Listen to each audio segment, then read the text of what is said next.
नमस्कार माँ बच्चा में आप सबका स्वागत है। आज का वीडियो हाईली रिक्वेस्टेड वीडियो है। काफ़ी लोगों के क्वेश्चन आ रहे थे कि अगर बच्चे को समर में कोल्ड कफ हो जाए तो हमें उसे सही कैसे करना चाहिए, क्योंकि अगर ठंड में कोल्ड कफ हो जाता है तो फिर भी हम बच्चे को कवर कर सकते हैं, कैप पहना सकते हैं, स्वेटर पहना सकते हैं, बट गर्मी में हम ये सब नहीं कर सकते हैं। तो बच्चे को घुटन हो रही है और ऊपर से गर्मी भी लग रही है, तो ऑब्वियसली आप ये सब नहीं कर सकते हो। तो आज की वीडियो में हम यही सब डिस्कस करने वाले हैं कि समर में कोल्ड कफ हो जाए बच्चे को तो क्या करना चाहिए। वीडियो अगर थोड़ा भी पसंद आए तो लाइक ज़रूर करिएगा और शेयर भी ज़रूर करिएगा।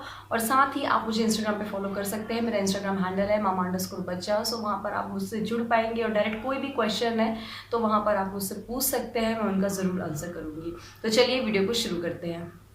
ओके, सो होम रेमेडीज़ देखने के पहले हम ये देखते हैं कि कोल्ड कफ होने से कैसे बचा जा सकता है। मतलब कि गर्मी में आप बच्चे को क्या चीज़ें करें कि बच्चे को बहुत जल्दी कोल्ड कफ नहीं हो।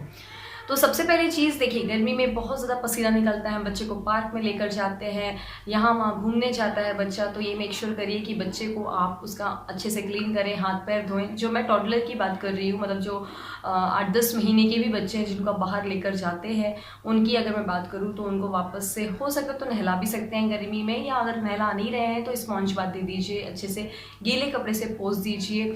और जो बड़े बच्चे हैं उनको तो आप सोप वगैरह से ही हाथ वगैरह धुला दीजिए, हाथ पैर धुला दीजिए। तो इससे क्या है, उनकी बॉडी क्लीन रहेगी तो कोई भी इन्फेक्शन होने के चांसेस नहीं रहेंगे।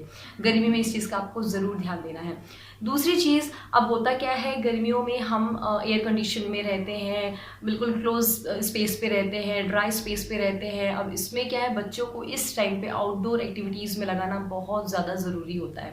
मैं मानती हूँ दोपहर का टाइम होता है, 5-6 बजे भी इतनी धूप होती है कि हम बाहर बच्चे को नहीं ले जा सकते, बट 6-7 बजे के बाद आप आराम से ले जा सकते हैं और बाहर खेलने भी दीजिए। क्योंकि जितना बच्चा खेलेगा, जितना ज़्यादा फिजिकली एक्टिव रहेगा, उतना ज़्यादा उसका इम्यून सिस्टम बूस्ट होगा, जो कि बहुत ज़रूरी है एक ग्रो करते हुए बच्चे को। इसी वजह से बच्चे को जो बहुत जल्दी कोल्ड कफ होता है ना, वो भी नहीं होगी। तो इस चीज़ का भी आपको एक मेक श्योर करना है। दूसरी चीज़ मेन बेसिकली होता क्या है, ये समर में कोल्ड कफ ज़्यादातर क्यों होता है, होता क्या है, सर्द गर्म हो जाता है। जैसे बच्चे को हमने एसी में रखा और एकदम से हम धूप में ले जाते हैं, जिसकी वजह से कोल्ड कफ होता है, या फिर एकदम से गर्म से एकदम से एसी में ले आते हैं, तो ये सर्द गर्म होता है। कई लोगों की बॉडी एकदम से एडजस्ट नहीं कर पाती एकदम से टेम्परेचर में, जो ये उतार चढ़ाव होता है।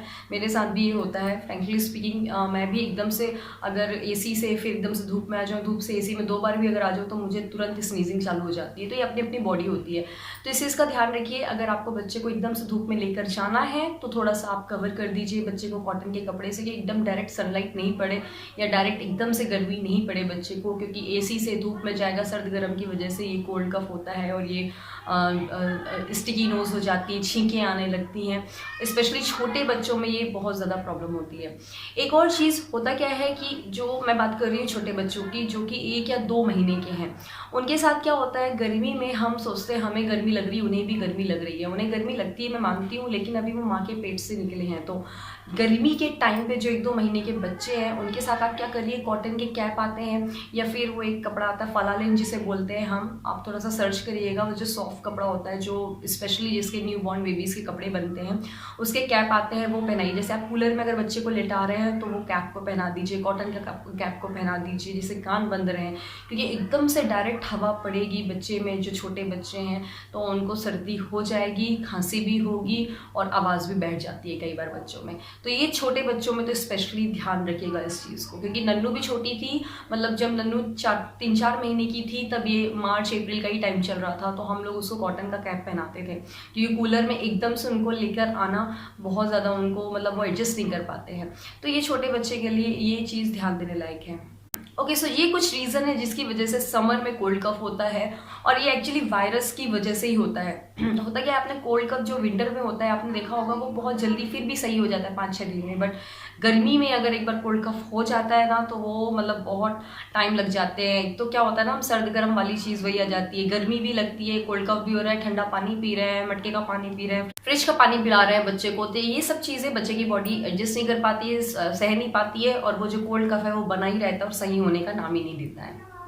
सो अब बात करते हैं होम रेमेडीज की कि आप घर पर ये जो गर्मियों में कोल्ड कफ हो जाता है इसको सही कैसे कर सकते हैं। तो पहली चीज़ कि आप अपने बच्चे के खाने में, अगर आपका बच्चा 6 महीने से बड़ा हो गया है तो स्पाइसेस को ज़रूर इंक्लूड करिए।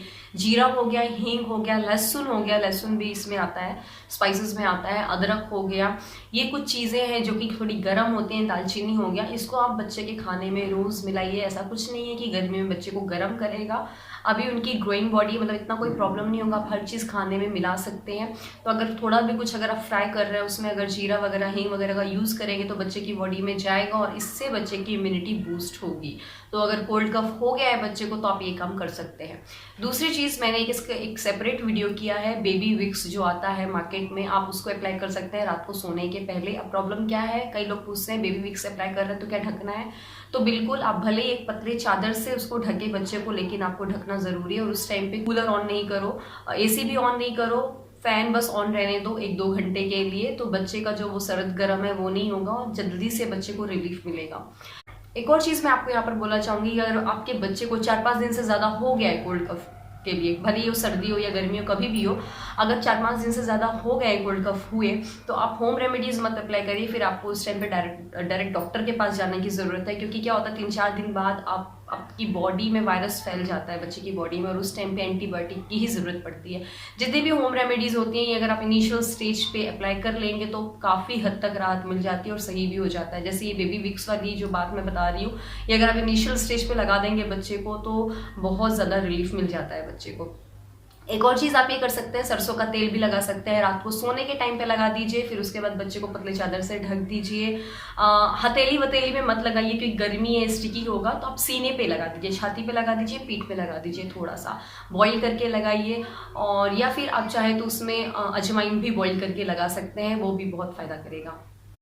इसके अलावा अगर बच्चे को कफ है, खांसी आ रही है बहुत ज़्यादा, तो इसका भी मैंने एक सेपरेट वीडियो किया है। सीतोप्लादी, मतलब जो बच्चे 1 साल से बड़े हैं उनको लिए आप सीतोप्लादी एक चूर्ण आता है उसको शहद में मिलाकर केवल 1 चुटकी अगर चटा देंगे, मतलब ये तो हम नन्नू के साथ करते ही आए हैं, कभी भी अगर उसको खांसी लग रही है, थोड़ा भी अगर ज़्यादा खांस रही है तो रात को सोने के टाइम पर हम 1 चुटकी उसको चटा देते हैं, अब वो अगले दिन उसको खांसी नहीं होती है। मैंने बताया ये सारी होम रेमेडीज़ आप अगर इनिशियल स्टेज पे अप्लाई कर लेंगे तो बहुत अच्छा होता है।